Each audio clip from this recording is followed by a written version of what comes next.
Why does yawning seem to accompany my prayer preparation? When I close my eyes, the Bible says, "Be still and know that I am God." When you close your eyes to pray, your body may react to the stillness by yawning, which can be a signal of relaxation or even fatigue. It's a common response as your mind transitions from the busyness of the day into a focused, peaceful state. So, should you be concerned about yawning during prayer?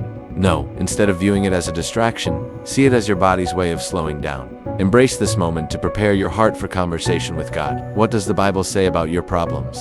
Follow InSpirit to discover profound and powerful Bible truths. Comment the issue you are facing and let the Bible illuminate your path.